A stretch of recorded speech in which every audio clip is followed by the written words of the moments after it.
Friends here who I know from my various past lives. You can download this whole deck online at this link, /OE10.com/OE. So there's no need to take notes. You don't even need to pay attention. You can just go email your friends and family and get the slide deck later. What I'm going to do today is focus on some of the color and background on how to take this forward and use these ideas to help you in your career. There's a lot of seniority, a lot of expertise in the room, so I'm not that interested in hearing myself speak. I already know what I'm going to say. I know most of the jokes I'm going to tell. So I'm more interested in hearing your questions, your advice, and your experience in the different ways that you've worked with our community. So a little bit of background on Hoff Capital. My own background, originally from California, an investment banker and consultant, then a serial fintech entrepreneur, as a VC for the past 6 years at another firm here in New York, and as of March, I became the fourth managing partner at Hoff Capital, which is an early stage VC in Chelsea. We are backed by some very large offshore family offices and conglomerates, particularly out of the Middle East. We are backed by the Godrej family, which is one of the wealthiest families in India, Kamal family, which runs the biggest private employer in Saudi Arabia, Sawiris family, which is the wealthiest family in North Africa. They built what became the fourth biggest telecom company in the world, and a number of others. And our mandate is to help them get access to the U.S. innovation economy. Our backers, and you can see here the diversity of their interests, they typically made their money in more old school industries. They're well aware of the challenges that technology poses to their historic businesses, and we're a way that they can learn more about it and identify companies that they should be buying from or should be investing in or partnering with. We invest across North America, Western Europe, Israel, and have a particular interest in companies selling to or with relationships to the markets where LPs come from. We have a particular interest in marketing technology. That's not the focus of today's presentation, but I'm obliged to mention that all these companies are hiring. Drop Loyalty, that is a millennial-focused, mobile-native loyalty marketing platform based out of Canada and using the well-established Canadian model of multi-vendor loyalty programs, which is a much less developed model here in the US. Bing, Superphone, Social Native, and Voik as well are companies that I hope will be relevant for you. But as I said, I'm not going to go into that into detail. So this is the whole presentation on one slide. This is how you can make money and how much money you can make. So going from left to right is how much your involvement is, how close you're working with a firm, and how much they're compensating you. So way in the upper right is you actually work at the firm full time as a partner, and you do whatever the firm needs you to do. The next level down is you're working at a portfolio company at the firm. And one of the ways to get a job at the level of the firm is you do a great job at the level of an investee company, and the firm hears good things about you. Hopefully they see you in the board meetings and say, boy, you know so much about marketing, we need to hire you to be our go-to person in this domain. Next level down is you're working at the firm directly as an entrepreneur in residence or an ER in residence. This is usually a short duration role. Sometimes it can be basically a trial to see if you're a fit long-term. More commonly, you're just getting a desk and a phone and a business card to go research your next move, which the firm thinks is relevant for their strategic goals. You can also be helpful as a board member for the portfolio companies or as a consultant to them. Another angle is being a deal executive, meaning you come with a proposed transaction, and because you are integral to that transaction, they need to include you in that investment. So it's a quasi-investment banker role. Next level down is as a free agent. You're just asked to do stuff and paid on a project-by-project basis. And then you can be a member of an expert network, the business that I used to be in. And the beauty of that is it's extremely easy to get client flow through it, but it's very, very intermittent and unpredictable. And the last level is you get rejected. But there's a reason I listed there, right? By the nature of our business, we reject 249 out of every 250 companies that come to us for funding. And it's probably a similar ratio of people who come to us looking for jobs or whatnot. That's the nature of our industry. But it's a small world. So the entrepreneur or the executive who today you say, I'm sorry, there's no fit, you're going to circle around, right? So we make an effort to try and keep track of those folks. It's an area where I'd love to do a better job, which is one of the reasons why we're in the midst of upgrading our own CRM system. And certainly that's something that is a mark of best practice in the industry, is firms that stay in touch with folks in whatever way is appropriate. I've listed here the easiest ways to identify the funds that might be relevant for you. It's a big universe. of particularly PE funds. VC is actually a tiny industry. But I would encourage you to look for the companies that are investors in the companies you have a history with, so that you can say, oh, I work for such and such firm, and as your investor, that's a good way to start a dialogue, because that means you can give back channel information on the company, which is helpful. And it will help you zoom in on the right partner at the firm who is an investor in Macy's, however that investment may have worked out. So, any questions? As I said, I will be going along at a fast pace. So, if you look at the history of the private equity industry, 30 years ago, almost only people who worked in private equity were ex-bankers. They were deal people. But as this industry has evolved, people realized that it's not so easy to create value purely through financial engineering. You actually need operational engineering. So there's been a clear trend in the industry of hiring ex-consultants, ex-executives at the level of the firm itself or in consulting capacity in the orbit around it in order to figure out operational leverage. And that's become a point of differentiation for the industry and for some of the players. And it's also become a standard part of the due diligence that limited partners, the clients of the funds, ask. They will say, what is your operating strategy? You just bought a widget factory in Iowa. What do you know about widgets? How are you going to help them make widgets better? And so you have to have some coherent response to how you're going to help pump more widgets through the channel. The dynamic is when a PE fund comes in, or I should say a VC fund comes in and invests in a company, a big part of our mandate is to professionalize. Typically, not always, typically the company is not run at the level of expectations of a professional investor, and we want to go in and put in those practices, right? That might mean bringing a professional CFO. That might mean bringing standard job titles and a standard org chart so that people understand what their career path is in the firm. But just as a general rule, there's a lot of work to be done in the process of professionalizing a company and setting up for the growth that both the VC and private equity investors are aspiring to when they put money into the company. So let me start with the expert networks. So expert networks are like short-term matchmaking services. The model is our clients, I shouldn't say our because I sold that business, but collectively the industry's clients are hedge funds or private equity funds or also corporates who are doing due diligence on Lord & Taylor, and they say, gee, I want to understand what the heck is going on at Lord & Taylor. I want to speak with someone who used to work there or works at a competitor or is a marketing consultant around retail and could give me some insight on what's going on at that firm. And so the expert networks go and recruit someone like that. They pay you, the domain expert, typically between $100 to $1,000 an hour. My record is one person we paid 5,000 pounds an hour to, which is a healthy hourly rate, which I will never earn in my life, I suspect. And typical, I'd say, is around 300. There's some flexibility there, but my suspicion is this is like the way executive recruiting works, but on steroids. The cliche in executive recruiting is their job is to find a hexagon for a hexagon-shaped hole, right? So if you sort of are a fit, you're not going to get the job, right? Because the whole job of the recruiter is to find someone who's a dream fit for that particular job. Expert networks take that to the next level, right? Because they don't really care about price because it's only for an hour. So who cares if they pay you $500 an hour or $700 an hour? But they look great to their client when they get the person who knows Lord & Taylor's strategy inside out and is not conflicted because they analyze them for a competitor, right? Because maybe you did that type of work and therefore you don't have any legal obligation to Lord & Taylor to keep their information confidential. So I encourage you to think aggressively about pricing, especially since I'm no longer on the pain side of this particular industry. So the key things to do to get more clients in the space, first of all, is you have to be absolutely transparently searchable. Because the analysts working at the expert networks, companies like GLG, they go online, they look for search terms like retail, e-commerce, loyalty marketing, Lord & Taylor.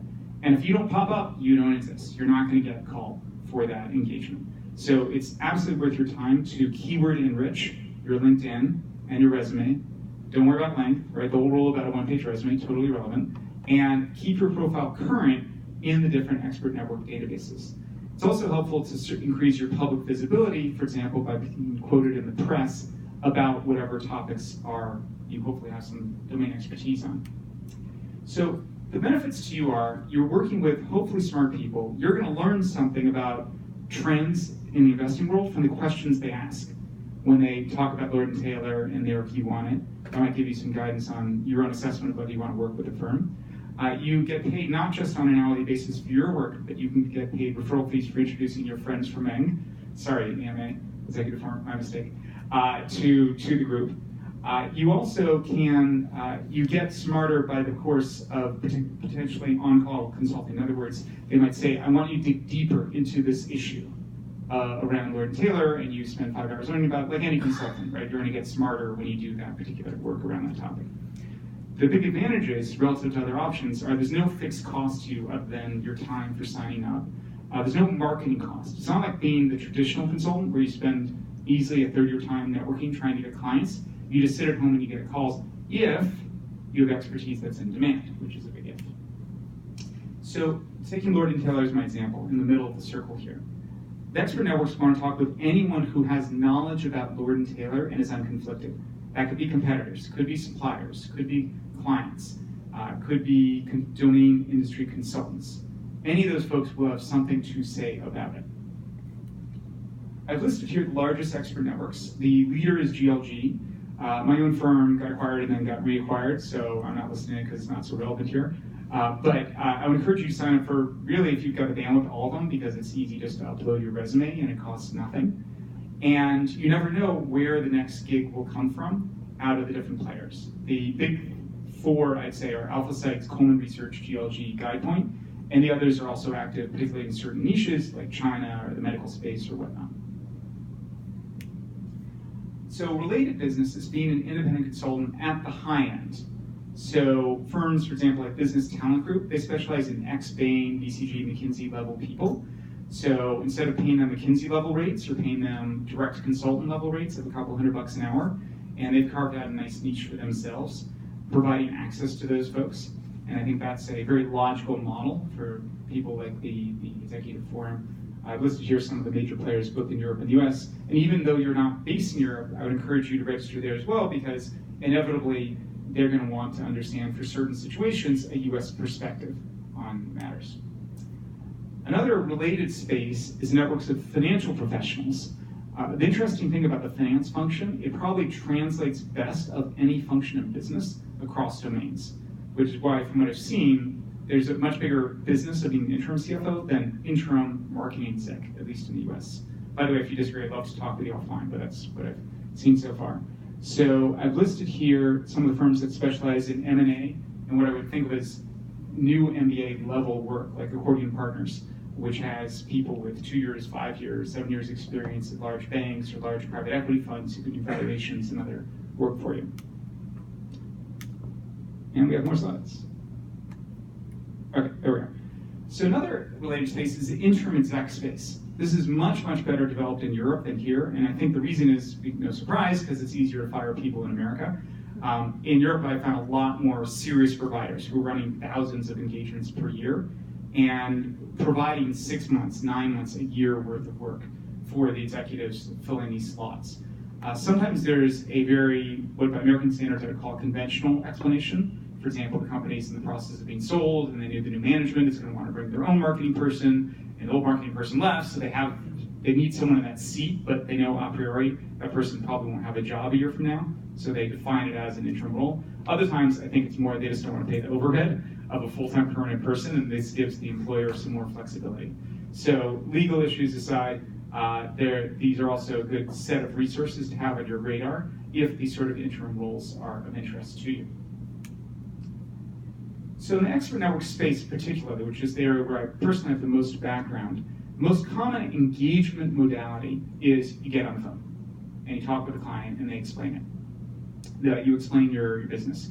In finance, there's a higher premium on oral communication versus written, because the assumption, which is not correct necessarily, is if it's oral, right, it's exclusive, only you have it.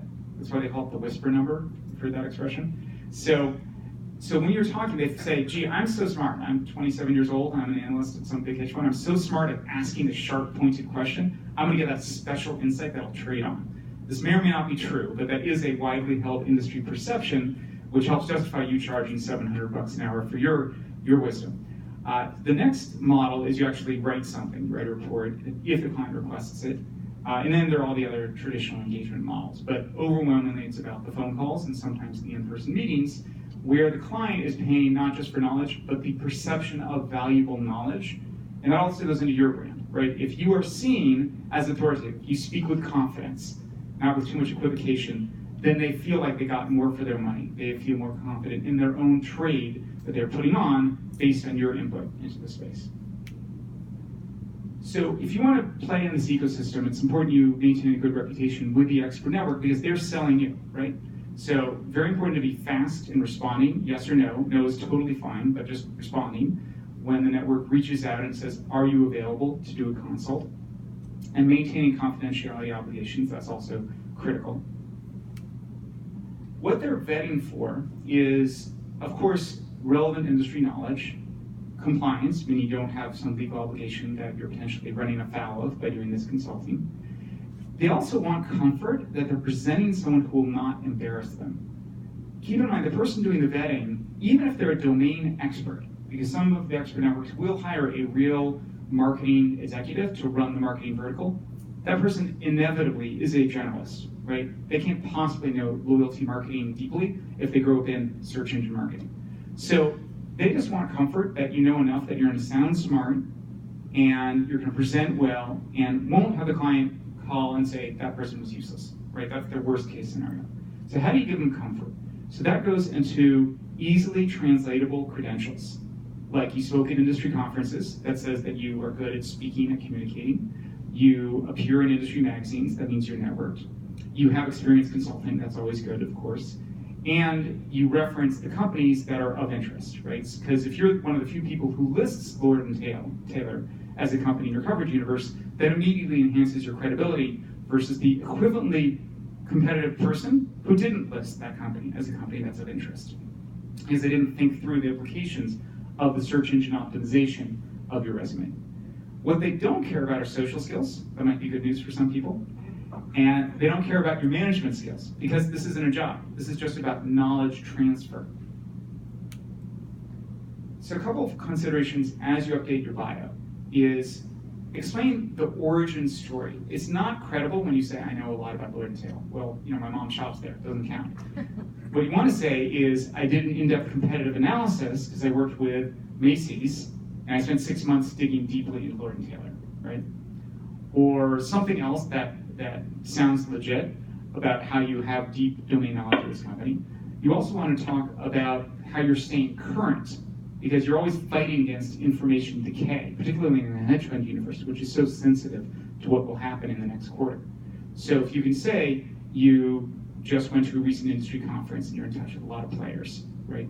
That is very helpful for saying that you're on your game. You can give current intel about the market, because the client, they don't have bandwidth to go to all the conferences and network with all the people. You do, because you're a specialist. You also should be proactive about nominating yourself for open projects. So most of the expert networks have listings saying we are looking for the following specs. They will reach out to you proactively when you're fit, just like a recruiter will, but you can't count on that because it's a big database. So if you think you've found an expert network that has consistent flow of opportunities, once a week, log on, do a search on marketing or retail or whatever is your function, and see what's out there. And if you're not a fit, nominate a friend. Can't hurt. So another prospect is list yourself as being on call. That means they don't worry as much about time availability. If you indicate every Monday from 9 to 5 I'm keeping myself open, I wouldn't recommend doing that unless you really have that much flexibility. It's not going to unduly constrain you from other obligations in life. So a couple points in preparation before your call. One is definitely read the current news about the major industry players. You don't want them to say, what do you think of the recent acquisition of Plated? And you say, what acquisition? So you should know about that. You also want to highlight, again, how you got the knowledge, because that enhances your credibility. And they probably skim through your bio, but they may not even have done that, right? They just know you came referred by someone they pay to vet people. Now it's your job to resell the client on how knowledgeable you are about what you're explaining. Part of your job is also to ask questions to understand what areas are of most interest to them. Are they looking at the company from a short selling perspective, meaning they want negative intel, or from a long positive perspective? They want to understand what's the bull story, the bull case on the company. it's also fine for you to debate, and the typical investor will respect that. If they come in and say, I think Lord & Taylor is doomed, and you have reason to believe, no, I actually am quite optimistic about the company, go ahead and make that case, because that gives them a chance to test their thesis. It's also helpful to offer referrals, again, directly to the client within the constraints of the expert network, right, which wants to own that business because they handle the compliance and other issues around doing short-term engagements. Any questions on expert networks? Who here has done an expert network consult? Yeah? Okay, so that's good. So that's about a fifth of the room. Great. So next model is the senior advisor. So in this function, you have an affiliation with the fund. Typically, you have a business card, you're on the website, you're listed as a title like a senior advisor. And your job is not full-time. Typically, it's around sourcing and diligence on opportunities in your domain. And often there's a opportunity, a carrot dangled in front of you, that if they invest in something in your domain, then you're going to be one of the first people they consider for a role at that company, whatever role is a fit. So this usually is very hard to get, and the best way to do it is to start with a shallower relationship, like a consulting relationship, but sometimes you get lucky. The best way to get lucky is when you are selling something no one else has. So, for example, there are some PE funds that specialize in CPG, consumer packaged goods, and they particularly like people who have experience at the L'Oreals of the world. And if you can come in and say, I have a lot of experience, I'm looking to get out of the space, but I want to go into neighboring spaces, and I have relevant domain expertise, and I see you invested in a makeup company, right? So very few people are doing targeted, proactive solicitation. This is definitely a space where bulk marketing is a big fail, right? Total waste of time. You need to do targeted marketing where your email says, I see you invested in X, and I have domain expertise relevant to X, and I can help you. That email will get a response. The other emails get ignored. My percentage of emails that I delete with no response has gone up steadily as my career has progressed. That's just endemic to the industry, so part of your job is to not get deleted. So I've listed here on a generic level how it works. Typically, you're working with multiple companies. So maybe you're a board member for one, and you're a consultant to another, and you're a coach to another, as the firm builds trust in you. If you compare it with the expert network space, it's a longer-term relationship with more predictable revenues. And a lot more flexibility around what you're actually doing. And a key point is exclusivity. Part of what you're selling is, I know so much about loyalty marketing. I'm a go-to person in the space, and you have to own my knowledge because you don't want your competitors owning my knowledge. You want to be able to go to your LPs and say, we have one of the gurus in loyalty marketing, and I'm going to help you in that sales pitch to the companies and to the limited partners because I'm so good. Hopefully that's true. So that is going to help you win that role. I've listed here some of the firms. This is definitely not an exhaustive list that have explicitly articulated senior advisor networks, but almost every firm has an informal network of people around them. No business card, but just people they call. And then some have taken the next step of formalizing it, and sometimes you're running annual conferences or other models to keep people engaged with the fund. So a more aggressive model is when the fund has as a core strategy looking specifically for companies that they can buy in their domain. So Mark Filer humbly gave a little bit of his background. He ran IT infrastructure for Bridgewater and part of the business, and was at Morgan Stanley for a long time. Someone like Mark could go in and say, I'm interested in infrastructure, IT infrastructure, and I'm looking to buy maybe a services company in that space, and I want to come in there and be a senior executive, CEO, head of sales, something like that, right? So certain firms would find that of interest, and Mark can then say, I want to work with you, I'm going to look for the company, you have the deal expertise and the cash, so you guys do the actual deal execution, because it's not Mark's background, but I'm going to diligence the company because I know how to do it, and I'm going to help run the company as appropriate. That is a legitimate sales pitch, and some of these firms, that is their whole model, is identify executives. So this is a risky model. I know of executives who have done this. They said, my next job, I'm going to be CEO. I'm going to find some mid-market company I'm going to buy with the help of my capital partner. I'll be CEO. And they spend 2 years looking for a company, and they can't find a company, right? And so that's 2 years no income, or maybe a retainer if you're lucky. So there's a lot of risk if you make this your core job hunt strategy. But it has a good outcome, which is you end up as CEO or senior executive of that company, and you made the deal happen, so you're you're in the midst of it, it's a great educational experience.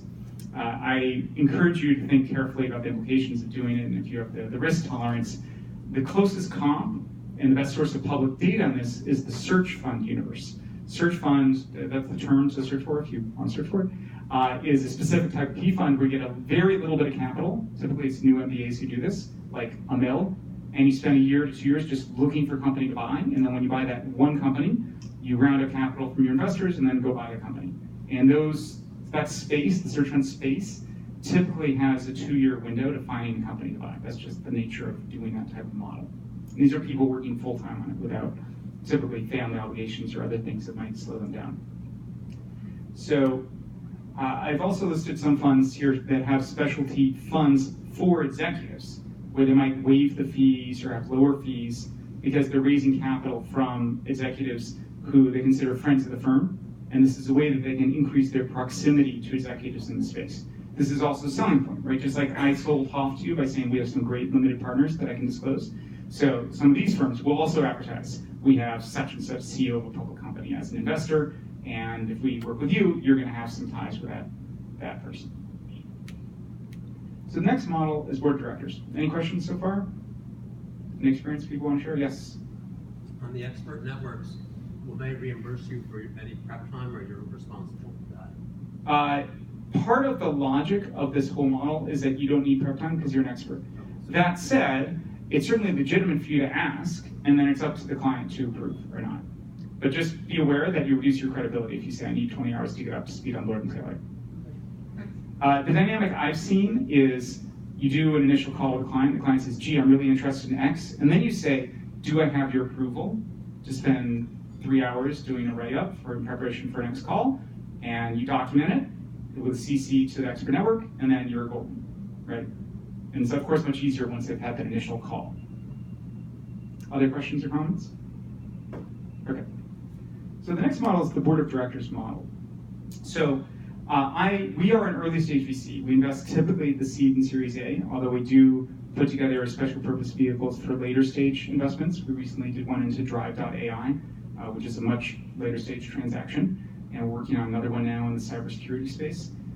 But folks like us, we're not usually looking for board members at point of entry because the company has 20 employees, right? They don't need a big board. And the board is usually management team plus 1 or 2 VCs, and that's it. That's the end of the story. As the company develops, then we start to have a need for people like you. So let's talk about that.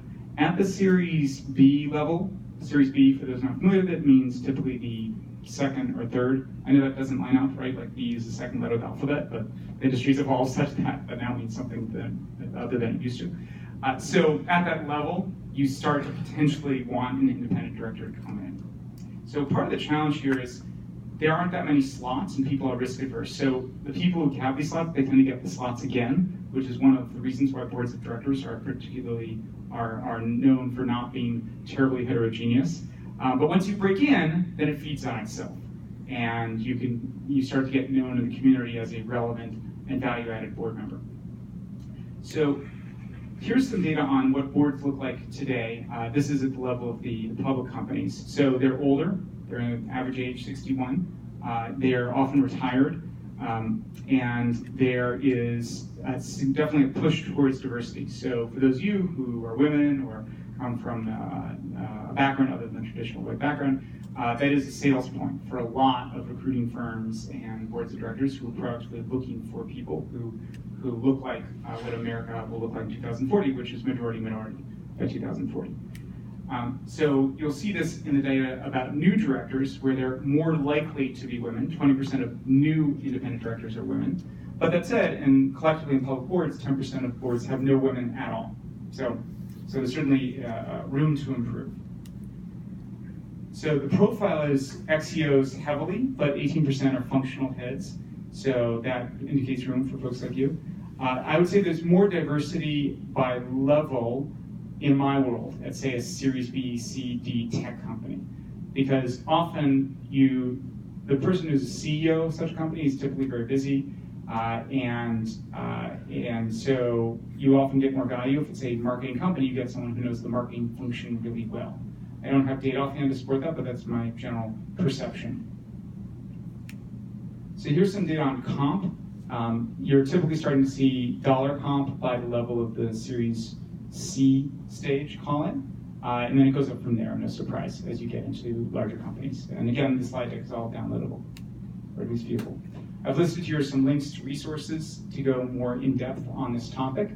I want to highlight that once you're in the board, the game, it's like the job, right? The job is not to get a job. The job is to get the job and keep the job. So one of the things that I learned at business school is how to look somewhat coherent in a group setting. And so the ability to ask questions that sound coherent is actually really valuable. And I would encourage you to spend a lot of effort understanding the boardroom dynamics and who has power and who has less power, because the board members are only seeing you for once a quarter, and they're making a big assessment of you based on a very small data set. So I put a fair amount of thought into when I choose to intervene in a conversation in a boardroom, because I know I only have 10 slots in a 3-hour meeting, so I have to make each slot count. And I have a theory that's why some business schools, including mine, grade you based on class participation, because they're trying to train you for that type of dynamic where every word carries more weight than you might want it to, and so you have to be sensitive to that. I've listed here some board member networks, which are specifically looking for new board members, including a couple focused on diverse candidates, and I'd encourage you to sign up there as well. Raise your profile. But I will mention all of these, they all draw on LinkedIn, right? That's the mother lode. So if you keep your profile on LinkedIn full, fresh, current, then you've covered yourself at least to 50% level of what's possible, and making yourself visible to the right people. Questions? Comments? Michael? Concerns? No. Okay.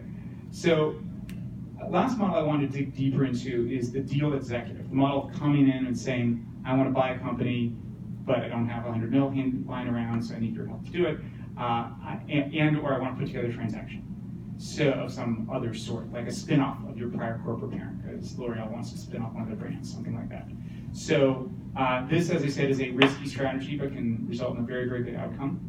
So this is how the private equity fund views you when you come in shopping this idea. The sweet spot is you come in and you say, my friend Nancy is 65 and she's retiring and she's looking to sell because she doesn't have anyone to take over the business, and she likes me and she wants me to take over the business. I just need 100 mil. We've agreed on the terms, here's a letter. Right? Doesn't happen very often, but it does happen. So that's a really good situation. The next level out in desirability is you come in with a thesis. I'm interested in the internet marketing space. I think there's a chance for a roll-up of agencies with expertise in online marketing, and I used to run one, and I want to run 4 more, and I have relevant background, and I want to partner with you to do it. So that's a thesis, but you probably have a target list, but you haven't actually started down the negotiation process. Next level out is you just have some targets or some general dynamics, like I'm a generalist mid-market CEO, and I'm looking for companies that I can buy. You don't have a well-defined thesis. And then lastly is your deal resource, right? So you know a lot about marketing, and I can help on diligence, right? That's kind of weak, because there are a lot of people like that. And the last part is a job seeker, and that's not attractive at all, because the world has lots and lots of job seekers, and you go into a job board, find lots of them. So those emails are most likely to get deleted. So I've listed here some VC funds with EIR programs.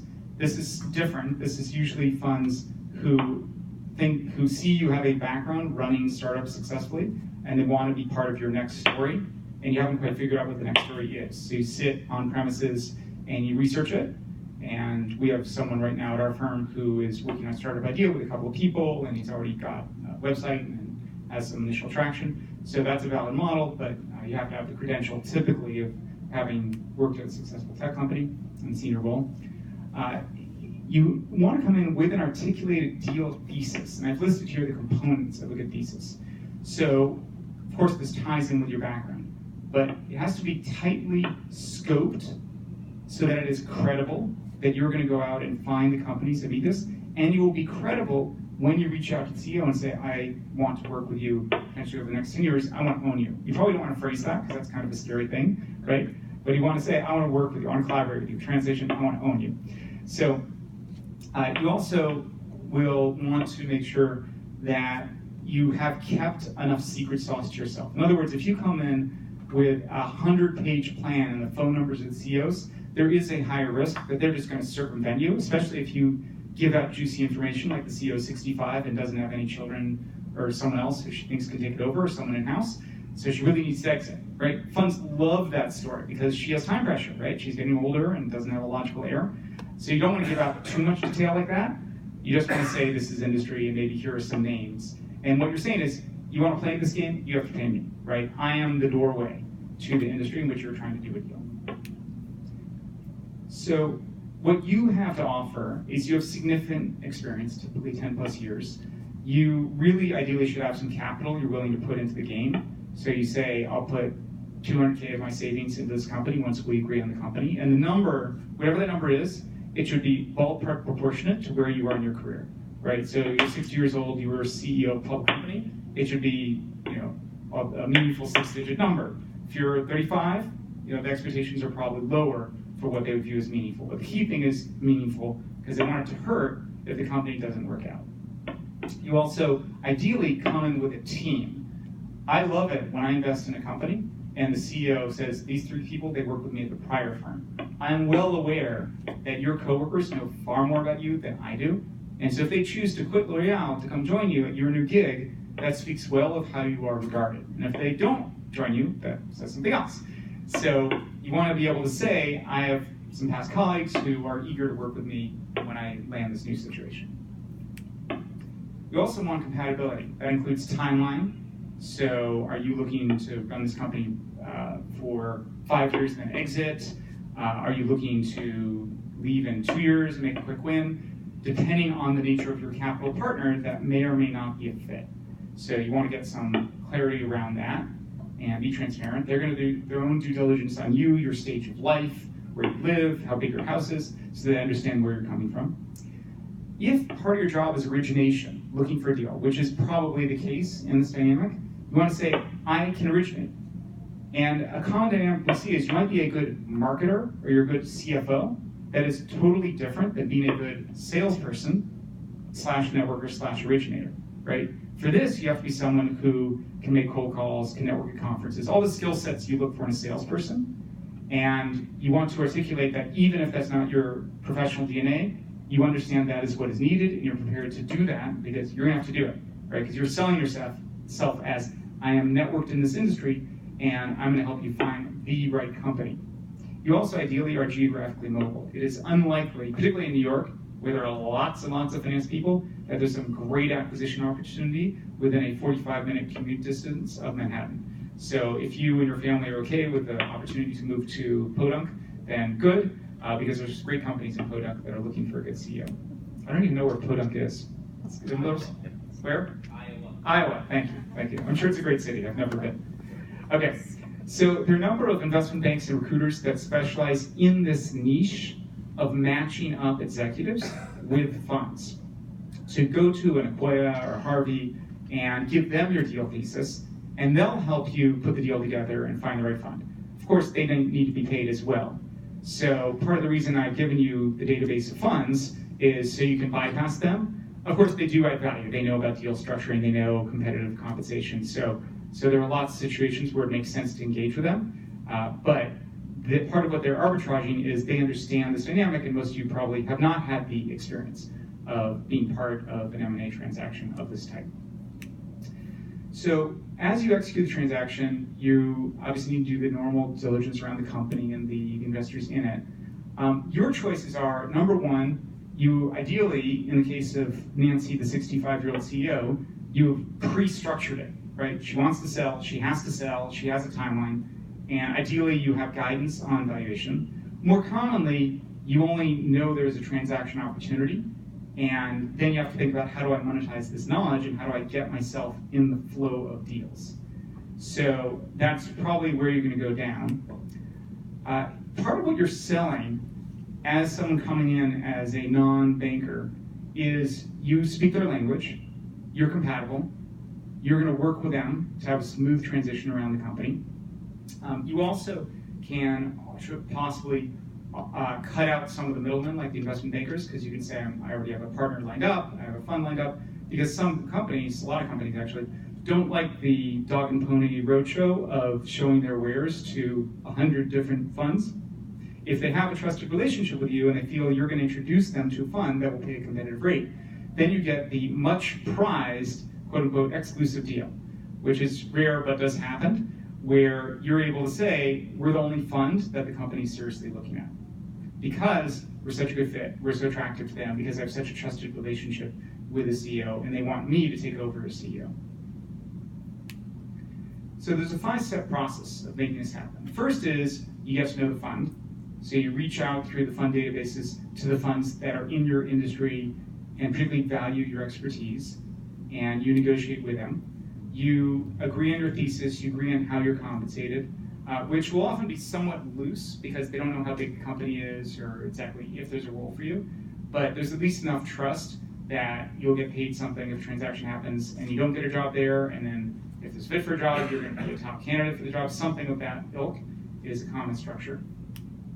And then here's the hard part. You'll notice timeline at the bottom of the slide, duration 1 to 12 months, is actually finding the opportunities and introducing them to the fund and having them get to know it. And in the worst case scenario here, where a transaction doesn't happen, if you are able to introduce them to 10 different opportunities, you're still going to look good. You're showing that you're hustling, you're making things happen, and this is a network of senior executives in your industry you are building, so that is relevant. So I would take that as your worst case scenario isn't so bad, but still not great because you don't really have a solid role for that period. You're networking for other players, not just executives, but the accountants, lawyers like Michael, right, who know about transactions in this space. Those are very, very important people, not just Michael, because they know their sector. So I would encourage you to particularly look for those folks. Then you actually evaluate them. Does this company make sense? Am I a good fit for it? Do I believe in their strategy? And then you actually do the transaction, which is a whole long process as well. So I've listed here some economics that are typical. We don't have time to go into this in depth, but what I will highlight here is, in this narrative, you are functioning like a quasi-investment banker, and like investment banker, you can get paid some significant amount of money for helping make the transaction happen, plus compensation for joining the company in a managerial role. You just have all the associated risk.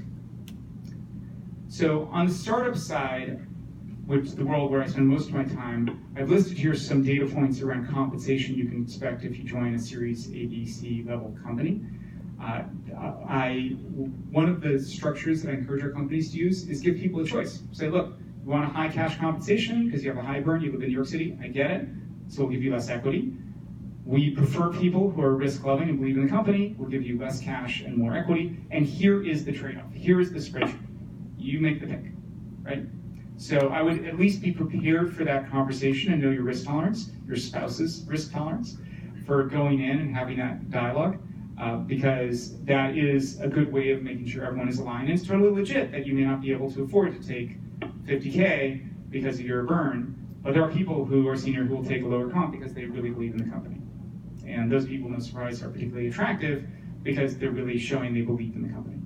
So, as promised, we finished this in well under an hour, so we have time for Q&A discussion. I'm especially interested in hearing from those of you who have worked with private equity and VC funds and to share some of your own experiences.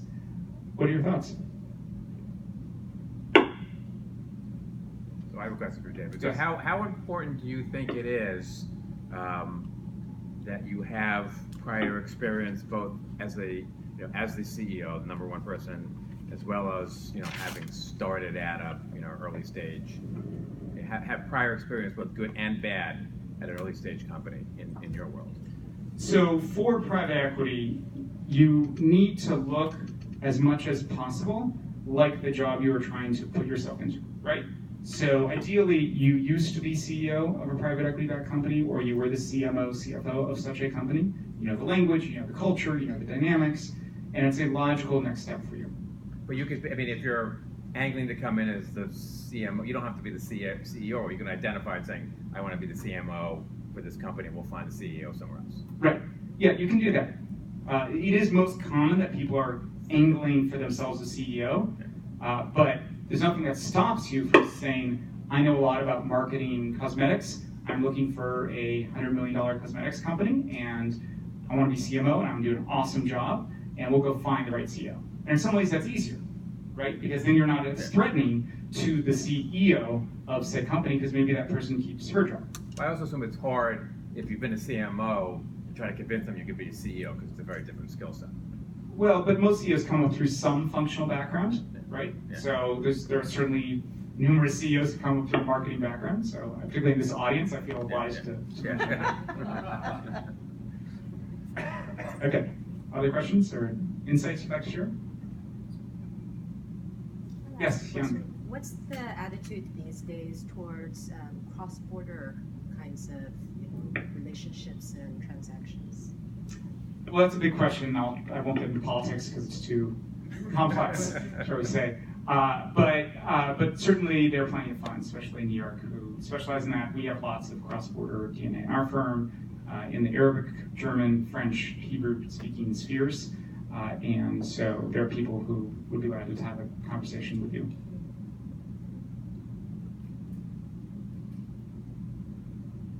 Anything else? So why don't we talk offline? Thank you very much for taking the time to listen. And if you have insights or feedback you'd like to share directly, I'd love to talk with you privately. My colleagues and I will stay around afterward for a bit. And I appreciate the opportunity to participate in the executive forum.